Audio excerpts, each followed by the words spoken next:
ओम शांति बाबा।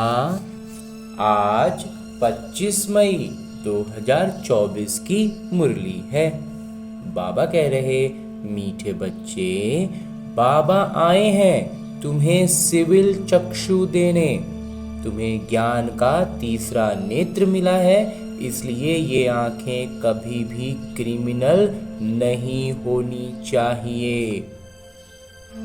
बाबा आए हैं तुम्हें हम बच्चों को सौम्य चक्षु देने आए हैं। सिविल का मतलब सौम्य चक्षु है, सौम्य नेत्र। नेत्र में सौम्यता आएगी, क्योंकि भगवान ने हमें ज्ञान का तीसरा नेत्र दे दिया है। तो जब ज्ञान का तीसरा नेत्र मिल गया तो ज्ञान प्रकाश में, दिन की रोशनी में, थोड़ी ऊंचाई से हर चीज़ बिल्कुल स्पष्ट दिखाई देती है। और जब कोई भी चीज़ में कुछ छुपा हुआ नहीं रहता है, सब कुछ दिखता है, स्पष्ट दिखता है, तो विकार उत्पन्न नहीं होगा। विकार का मतलब ही होता है छिपा हुआ किसी चीज़ के पीछे कुछ जगह रह गई तो वहाँ विकार उत्पन्न होता है। तो ज्ञान का तीसरा नेत्र होगा, ऊंचाई से देखेंगे, ऊपर से देखेंगे, सब कुछ स्पष्ट होगा, तो फिर विकार की जगह ही नहीं है, न क्रोध की न काम विकार की। और आगे आज की मुरली से लिया गया प्रश्न है कि तुम बेहद के सन्यासियों को बाबा ने कौन सी एक श्रीमत दी है। उत्तर बतलाते हैं बाबा कि बाबा की श्रीमत है तुम्हें नर्क और नर्कवासियों से बुद्धि योग हटाकर स्वर्ग को याद करना है। गृहस्थ व्यवहार में रहते नर्क को बुद्धि से त्याग दो। नर्क है पुरानी दुनिया, तुम्हें बुद्धि से पुरानी दुनिया को भूलना है। ऐसे नहीं एक हद के घर को त्याग कर दूसरी जगह चले जाना है। तुम्हारा बेहद का वैराग्य है, अभी तुम्हारी वानप्रस्थ अवस्था है।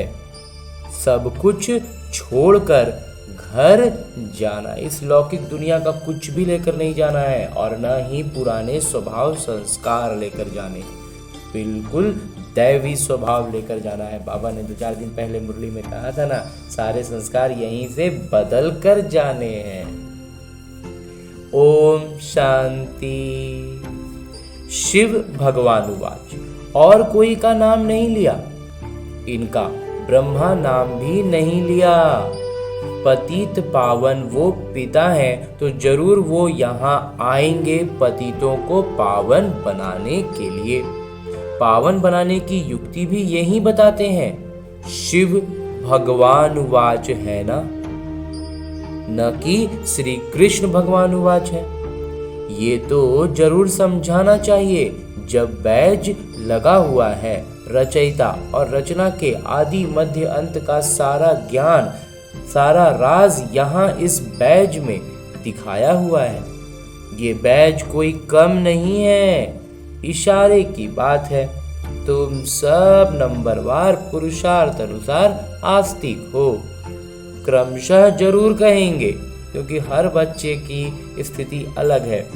कई हैं जो रचता और रचना का ज्ञान भी नहीं समझा सकते, तो सतो प्रधान बुद्धि थोड़े ही कहेंगे। सतो प्रधान बुद्धि, फिर रजो बुद्धि, तमो बुद्धि भी है। जैसा जैसा जो समझते हैं वैसा टाइटल मिलता है। ये सतो प्रधान बुद्धि वो रजो बुद्धि है, परंतु कहते नहीं हैं, कहीं फंक ना हो जाए। कह देने से फिर लगेगा कि हम ज़्यादा सब हमको दूसरे नज़र से नहीं देखे, तो नंबरवार, लेकिन नंबरवार तो होते हैं। फर्स्ट क्लास की कीमत भी बहुत अच्छी होती है। अभी तुमको सच्चा सच्चा सद्गुरु मिले हैं। अभी तुम बच्चे जानते हो, जब सद्गुरु मिले हैं वो तुमको एकदम सच्चा सच्चा बना देते हैं। सच्चे हैं देवी देवताएं, जो फिर वाम मार्ग में झूठे बन जाते हैं। सतयुग में सिर्फ तुम देवी देवताएं रहते हो और कोई होते ही नहीं। कोई कोई तो ऐसे हैं जो कहते हैं ऐसे कैसे हो सकता है। ज्ञान नहीं है ना, तो जैसे तैसे बोलेंगे, उनको समझ में ही नहीं आएगी बात। अभी तुम बच्चे जानते हो कि हम नास्तिक से आस्तिक बने हैं। रचयिता और रचना के आदि मध्य अंत का ज्ञान को अभी तुमने सटीक जाना है, एकदम सही ज्ञान अभी भगवान ने दिया है। पहले से जो भी था वो सब काम का नहीं था। नाम रूप से न्यारी चीज फिर देखने में नहीं आती है। आकाश पोलार है तो भी फील किया जाता है ना कि आकाश है। आकाश को महसूस थोड़ी करते हैं, बस ऊपर है कुछ आकाश, लेकिन है ना। तो ये भी ज्ञान है। सारा मदार बुद्धि पर है। रचता और रचना का ज्ञान एक पिता देते हैं, ये भी लिखना है। यहाँ रचता और रचना के आदि मध्य अंत का ज्ञान मिल सकता है। ऐसे बहुत स्लोगन हैं। दिन प्रतिदिन नई नई बिंदुएं, नए नए स्लोगन निकलते रहते हैं। आस्तिक बनने के लिए रचयिता और रचना का ज्ञान जरूर चाहिए, फिर नास्तिकपना छूट जाता है। तुम आस्तिक बन विश्व के मालिक बन जाते हो। यहाँ तुम आस्तिक हो, परंतु नंबरवार पुरुषार्थ अनुसार। जानना तो मनुष्यों को है, जानवर तो नहीं जानेंगे। मनुष्य ही बहुत ऊंच है, मनुष्य ही बहुत नीच है। मनुष्यों की स्थिति अभी ऐसी है कि कोई बहुत ऊंचे हैं, कोई बहुत नीचे हैं। इस समय कोई भी मनुष्य मात्र रचता और रचना के ज्ञान को नहीं जानते। बुद्धि पर एकदम गोदरेज का ताला लगा हुआ है, एकदम मजबूत ताला लगा हुआ है। तुम क्रमशः पुरुषार्थ अनुसार जानते हो कि हम बाबा के पास विश्व का मालिक बनने के लिए आए हैं। तुम 100% प्योरिटी में रहते हो, पूर्ण पवित्रता में रहते हो। पवित्रता भी है, शांति भी है और समृद्धि भी है। आशीर्वाद देते हैं ना, परंतु ये अक्षर भक्ति मार्ग के हैं। ये लक्ष्मी नारायण तो तुम पढ़ाई से बनते हो, पढ़कर फिर सबको पढ़ाना भी है। स्कूल में कुमार कुमारियाँ जाते हैं पढ़ने के लिए, इकट्ठे होने से फिर बहुत खराब भी हो पड़ते हैं, क्योंकि क्रिमिनल आई है ना, नज़र धोखा देती है। तो क्रिमिनल आई होने के कारण पर्दा लगाते हैं। वहाँ तो क्रिमिनल आई होती ही नहीं, तो घूंघट करने की भी दरकार नहीं। इन लक्ष्मी नारायण को कभी पर्दा लगाते देखा है? वहाँ तो कभी ऐसे गंदे ख्यालात भी ना आए। यहाँ तो है ही रावण राज्य। ये आंखें बड़ी शैतान हैं। बाबा आकर ज्ञान के चक्षु देते हैं। आत्मा ही सब कुछ सुनती बोलती है, सब कुछ करती आत्मा है। तुम्हारी आत्मा अभी सुधर रही है। आत्मा ही बिगड़कर पाप आत्मा बन गई थी। पाप आत्मा उनको कहा जाता है जिसकी क्रिमिनल दृष्टि होती है, इसका नजर में दोष हो जाता है, उसको हर चीज में विकार की तरफ वो खिंचाने लगता है। किसी पर भी दृष्टि गई और उसका विकार अंदर से सक्रिय होने लगता है। तो वो क्रिमिनल आई तो सिवाय बाबा के और कोई सुधार न सके। ज्ञान के सिविल चक्षु एक बाबा ही देते हैं। ये ज्ञान का जो सौम्य आंखें है ना, जो विकार के कारण क्या हो रहा है, नजर जिस पर भी पड़ रहा है वहाँ विकार उसका सक्रिय हो रहा है। बाबा का ज्ञान चक्षु जब बाबा दे देते हैं तो उसी नजरों में, उन्हीं चक्षुओं में, उन्हीं नयनों में सौम्यता आ जाती है और फिर अंदर विकार की जगह प्रेम उमड़ता है, शांति का संचार होता है। तो ये ज्ञान भी तुम जानते हो। शास्त्रों में ये ज्ञान थोड़े ही है, ये सारा ज्ञान बाबा दे रहे हैं। शास्त्रों में ये ज्ञान थोड़ी है। बाबा कहते हैं ये वेद, शास्त्र, उपनिषद आदि सब भक्ति मार्ग के हैं। जप, तप, तीर्थ आदि कुछ भी करने से मुझे कोई मिलते नहीं। इन मार्गों में लगे रहेंगे तो भगवान नहीं मिलेंगे। भगवान कहते हैं जब ब्राह्मण बच्चा बनता है तभी भगवान से मिलते हैं। ये भक्ति है जो आधा कल्प चलती है। ये चली बहुत लंबी है ना, इसलिए इसका संस्कार पक्का हुआ। अब तुम बच्चों को ये संदेश सबको देना है कि आओ तो हम तुमको रचयिता और रचना के आदि मध्य अंत का ज्ञान सुनाएं, परमपिता परमात्मा की बायोग्राफी बताएं, मनुष्य मात्र तो बिल्कुल जानते ही नहीं, मुख्य अक्षर है ये। आओ बहनों और भाइयों, आकर रचयिता और रचना के आदि मध्य अंत का ज्ञान सुनो। पढ़ाई पढ़ो जिससे तुम ये बनेंगे। ये ज्ञान पाने से और सृष्टि चक्र को समझने से तुम ऐसे चक्रवर्ती सतयुग के महाराजा और महारानी बन सकते हो। ये लक्ष्मी नारायण भी इस पढ़ाई से बने हैं। तुम भी पढ़ाई से बन रहे हो। इस पुरुषोत्तम संगम युग का बड़ा प्रभाव है। बाबा आते भी हैं भारत में, दूसरे कोई खंड में क्यों आएंगे? बाबा और कहीं क्यों आएंगे? बाबा है अविनाशी सर्जन, सबसे सर्वोच्च किस्म के वैद्य हैं। आत्मा को ही अच्छा कर देते हैं, फिर उसके प्रभाव से तो शरीर वगैरह सब अच्छा होगा ही। तो जरूर आएंगे भी वहाँ ही जो भूमि सदैव कायम रहती है। जिस धरती पर भगवान का पांव लगा वो धरनी कभी विनाश नहीं हो सकती। ये भारत तो रहता है ना देवताओं के लिए, सिर्फ ये बदली होता है, साफ हो जाता है, अच्छा हो जाता है। बाकी भारत तो है सचखंड, झूठ खंड भी भारत ही बनता है। भारत का ही ऑल राउंड किरदार है, चौतरफा किरदार है, सब तरह का यहाँ पर होता है। सतयुग का देवी देवताएं भी रहे और अभी कलयुग के भ्रष्टाचारी मनुष्य भी रह रहे हैं। और कोई खंड को ऐसा नहीं कहेंगे, सच्चा अथवा ट्रुथ। भगवान ही आकर सच खंड बनाते हैं, फिर झूठ खंड रावण बनाता है।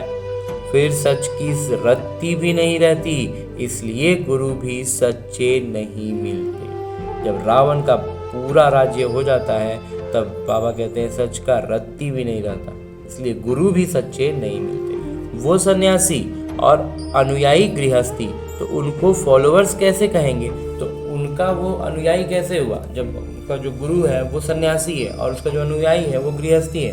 तो ऐसा कैसे होगा? तो अब तो बाबा खुद कहते हैं, बच्चे पवित्र बनो और दैवी गुण धारण करो। तुमको अभी देवता बनना है। सन्यासी कोई संपूर्ण निर्विकारी थोड़े ही हैं, घड़ी घड़ी विकारियों के पास जन्म लेते हैं। कई बाल ब्रह्मचारी भी होते हैं, ऐसा तो बहुत है। विलायत में भी बहुत हैं। फिर जब बूढ़े होते हैं तब शादी करते हैं संभाल के लिए, फिर उनके लिए धन छोड़कर भी जाते हैं। बाकी धन धर्माऊ कर जाते हैं, ज़्यादा पैसा जो धर्माऊ कर दिए, लेकिन कुछ पैसा फिर परिवार के लिए छोड़ जाते हैं। यहाँ तो उन्हों का बच्चों में बहुत महत्व रहता है। 60 वर्ष के बाद बच्चों के हवाले करते हैं, फिर जांच रखते हैं, देखें हमारे पीछे ठीक चलाते हैं या नहीं। जो गृहस्थी में रहते हैं वो 60 साल तक तो पहले रखेंगे, फिर उसके बाद अगर बच्चों को देती भी है ना तो उस पर नज़र रखे रहते हैं कि ठीक से चला रहा है कि नहीं। परंतु आजकल के बच्चे तो कहते हैं कि पिता जो है, बाप जो है, वो वानप्रस्थ में गया तो अच्छा हुआ, चाबी तो मिल गई। जीते जी सारा खाना ही खराब कर देते हैं, मतलब जीना दुभर कर देते हैं, पूरा परेशान कर देते हैं। फिर पिता को भी कहने लगते हैं कि यहाँ से निकल जाओ, फिर अपने पिता को ही कहते हैं कि निकल जाओ। तो बाबा समझाते हैं, प्रदर्शनी में तुम ये लिख दो कि बहनों भाइयों आकर के रचता और रचना के आदि मध्य अंत का ज्ञान सुनो। इस सृष्टि चक्र के ज्ञान को जानने से तुम चक्रवर्ती देवी देवता विश्व के महाराजा महारानी बन जाएंगे। ये बाबा बच्चों को निर्देश देते हैं। अब बाबा कहते हैं, ये है बहुत जन्मों के अंत का जन्म, मैं इनमें ही प्रवेश करता हूँ। ब्रह्मा के सामने है विष्णु, विष्णु को 4 भुजाएं क्यों देते हैं? 2 हैं मेल की, 2 है फीमेल। जब लक्ष्मी और नारायण को मिला देते हैं तो विष्णु की 4 भुजाएं दिखाते हैं। तो यहाँ 4 भुजा वाला कोई मनुष्य थोड़े ही होता है, ये समझाने के लिए। विष्णु अर्थात लक्ष्मी नारायण सम्मिलित रूप से वो विष्णु रूप में दिखाते हैं। ब्रह्मा को भी दिखाते हैं, 2 भुजा ब्रह्मा की, 2 भुजा सरस्वती की। दोनों बेहद के सन्यासी हो गए। ऐसे नहीं सन्यास कर फिर दूसरी कोई जगह चले जाना है। नहीं, बाबा कहते हैं गृहस्थ व्यवहार में रहते नर्क का बुद्धि से त्याग करो। नर्क को भूल स्वर्ग को बुद्धि से याद करना है। नर्क और नर्कवासियों से बुद्धि योग हटाए स्वर्गवासी देवताओं से बुद्धि योग लगाना है। जो पढ़ते हैं उनकी बुद्धि में तो रहता है ना कि हम पास करेंगे, हम उत्तीर्ण होंगे, फिर ये बने। जब हम पास होंगे उत्तीर्ण होंगे तो ये बने। पढ़ाई करते समय थोड़ा थोड़ा बुद्धि समझ में आने लगता है। पहले गुरु करते थे जब वानप्रस्थ अवस्था होती थी। बाबा कहते हैं मैं भी इनकी वानप्रस्थ अवस्था में ही प्रवेश करता हूँ, जो बहुत जन्मों के अंत के जन्म में है। भगवान उवाच मैं बहुत जन्मों के अंत वाले जन्म में ही प्रवेश करता हूँ। जिसने शुरू से लेकर अंत तक किरदार निभाया है उसमें ही प्रवेश करता हूँ, क्योंकि उनको ही पहले नंबर में जाना है।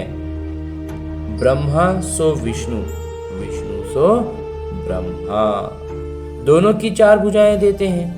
हिसाब भी है ब्रह्मा सरस्वती सो लक्ष्मी नारायण, फिर लक्ष्मी नारायण सो ब्रह्मा सरस्वती बनते हैं। तो तुम बच्चे झट ये हिसाब बताते हो। विष्णु अर्थात लक्ष्मी नारायण 84 जन्म लेते लेते फिर साधारण ये ब्रह्मा सरस्वती बनते। इनका नाम भी बाद में बाबा ने ब्रह्मा रखा है, नहीं तो ब्रह्मा के पिता कौन?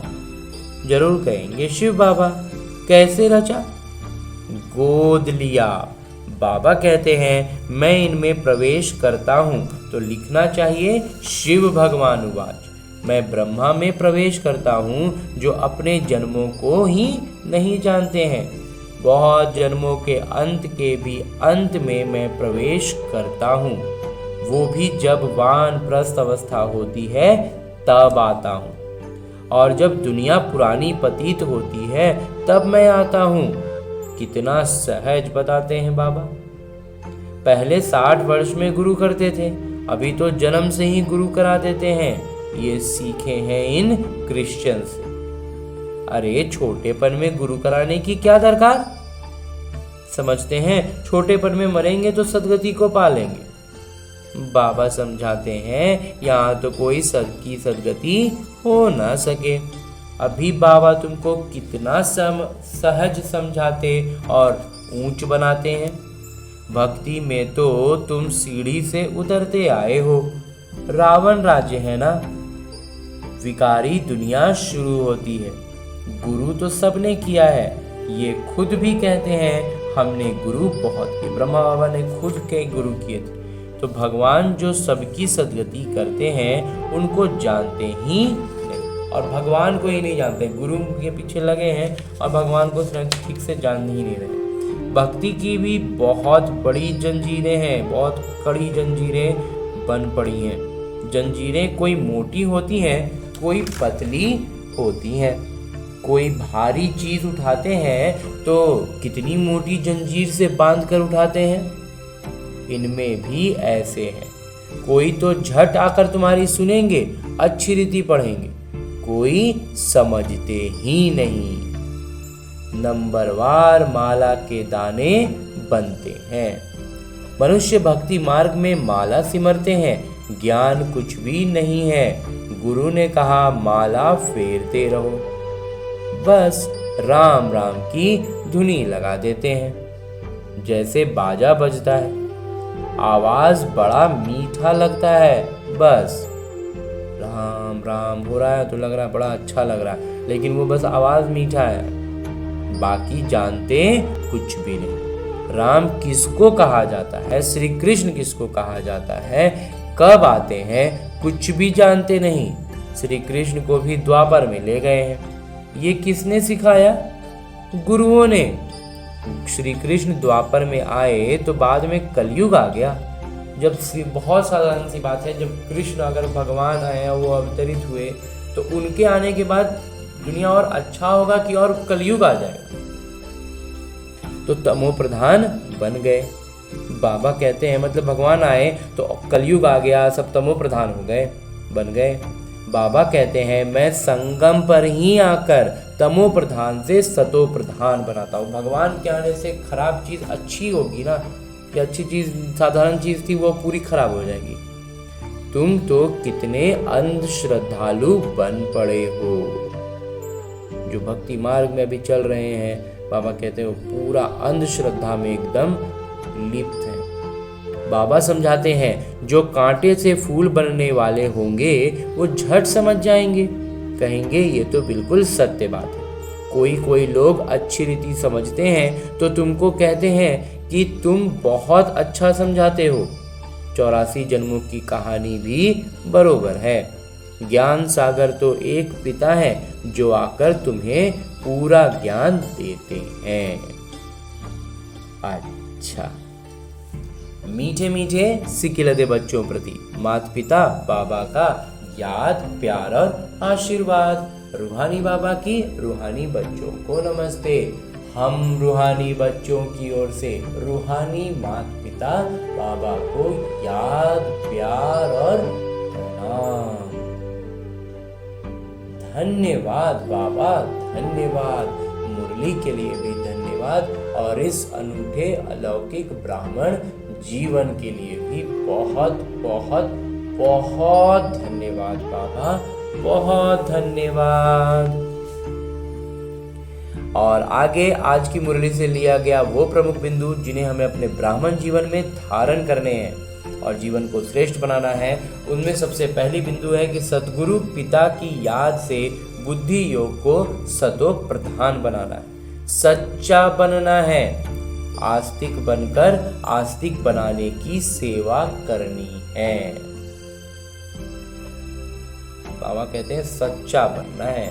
अभिवान, और दूसरा है कि अभी वानप्रस्थ अवस्था है, इसलिए बेहद का सन्यासी बनकर सबसे बुद्धि योग हटा देना है, पावन बनना है और दैवी गुण धारण करने हैं। और आगे मेरे बाबा वरदान दे रहे हैं। वरदान देते हुए मेरे बाबा कहते हैं देह और देह की दुनिया की स्मृति से ऊंचा रहने वाले सर्व बंधनों से मुक्त फरिश्ता भव। देह और देह की दुनिया की स्मृति, बुद्धि में वो चीज याद ही नहीं रहे तो उनसे ऊंचा रहेंगे, ऊपर उठेंगे। ऐसा रहने वाले सर्व बंधनों से मुक्त हो जाएंगे। और जब सर्व बंधनों से मुक्त हैं, बाबा ने आज ज्ञान का सौम्य चक्षु हमें दे दिया है, तो हम क्या हो गए? फरिश्ता। तो आगे कहते हैं बाबा कि जिसका कोई भी देह और देहधारियों से रिश्ता अर्थात मन का लगाव नहीं है, वो फरिश्ता है। फरिश्तों के पांव सदा ही धरनी से ऊंचे रहते हैं।